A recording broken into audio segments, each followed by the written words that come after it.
The world of warfare, and especially that of espionage, is one of endless invention. Spurred by a Cold War lasting half a century, half the game is coming up with something your opponent does not expect. The other half, of course, is making it work. For every poisoned umbrella or undetectable listening device, there were innumerable good ideas which just couldn't be made to work, like the CIA's inflatable plane or the enormous Soviet flying Ekranoplan dubbed the Caspian Sea Monster. Given all this, while it was inevitable that both sides would turn to the animal kingdom in search of that edge in the conflict, the outcomes of such experiments ranged from the undeniably effective to the laughably self-destructive. Welcome back to the Discovering Info video once again. Homing pigeons were used extensively during World Wars I and II to carry important messages across enemy lines, proving to be invaluable assets in intelligence operations. Such communications proved resilient and discreet, and offered a very difficult target to the enemy. There was even an example of such a pigeon directly saving lives, through delivering an essential communiqué when there was no other way to pass the message along. The pigeon, named Cher Ami, had been incorporated in the U.S. Signal Corps alongside 600 other pigeons and sent to France to support communication in World War I. Stationed with the American soldiers of the 77th Division deep in the Argonne Forest, surrounded and taking fire from both sides, Cher Ami covered a distance of 25 miles (40 kilometers) to alert the American base of the situation.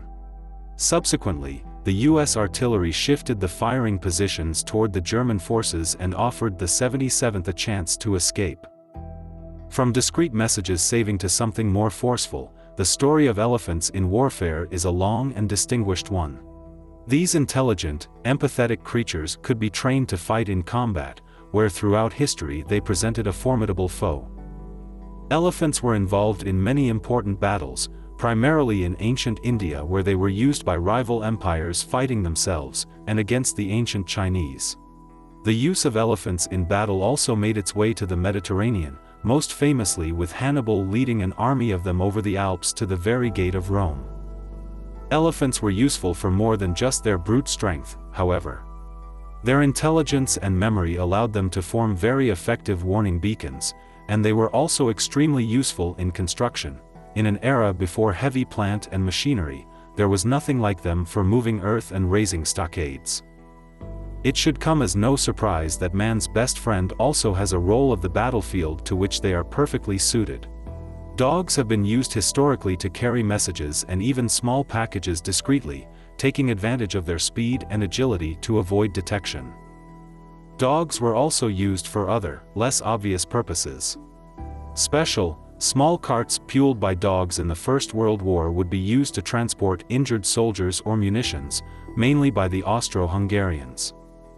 But of course, anything that trainable, that fast and with that many teeth could also be bred for attack. War dogs were a common feature across the armies of antiquity, fast-moving and tireless shock troops who could break an army's front line, allowing the attackers to capitalize on the confusion. We all knew cats were secretly spies, I think, but perhaps not to this extent.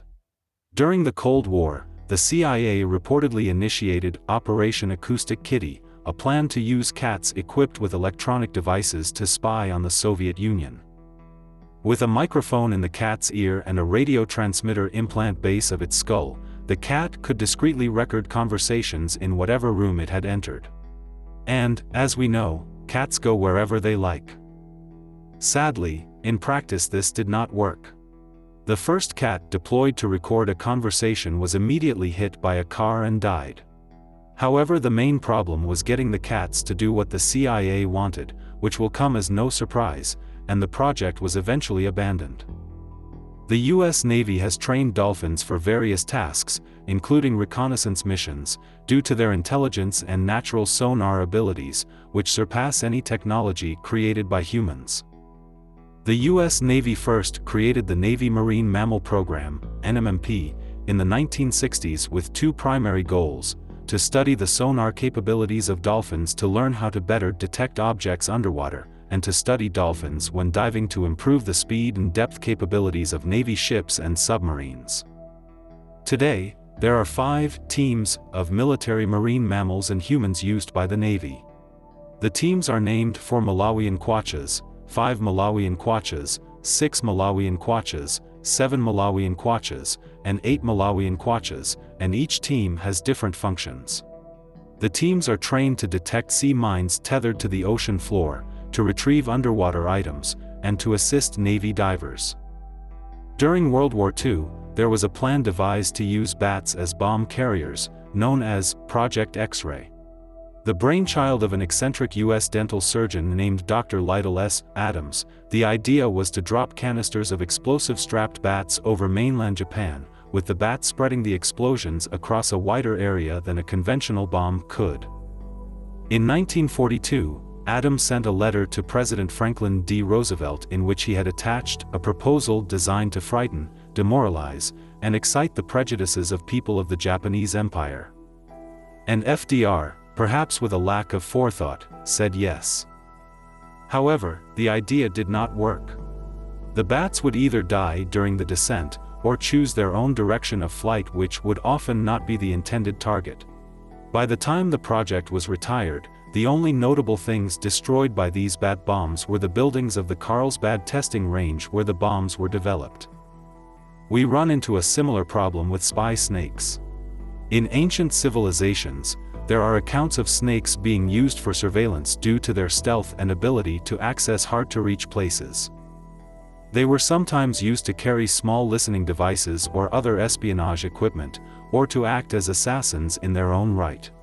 Perhaps the most famous story about snake assassins is that of the childhood Heracles. Heracles was born of Zeus and a mortal woman.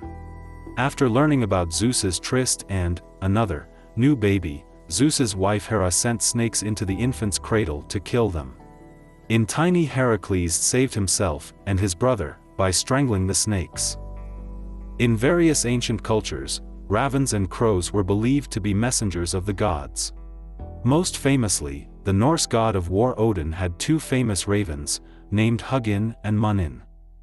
These ravens were the god's eyes, traveling the world and bringing information to Odin. They were most interested in great battles and bloodshed, and to this day ravens and crows are often found on fresh battlefields, feasting on the dead. Corvids, the family to which ravens and crows belong, are however also among the most intelligent of all animals, and this has made them useful for more down-to-earth tasks. Crows have through history been allegedly used to carry small notes or messages discreetly, due to their trained homing abilities. How we are in the realms of future tech, and potentially the technology used here is still being developed.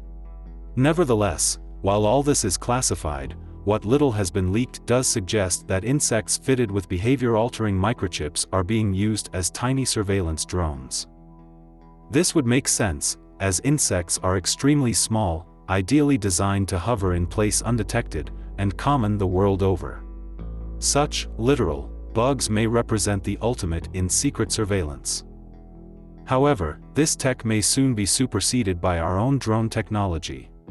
With the increasing sophistication of such technology, and improvements in miniaturization, the fly on the wall in the conflict of the future may be metal, not organic.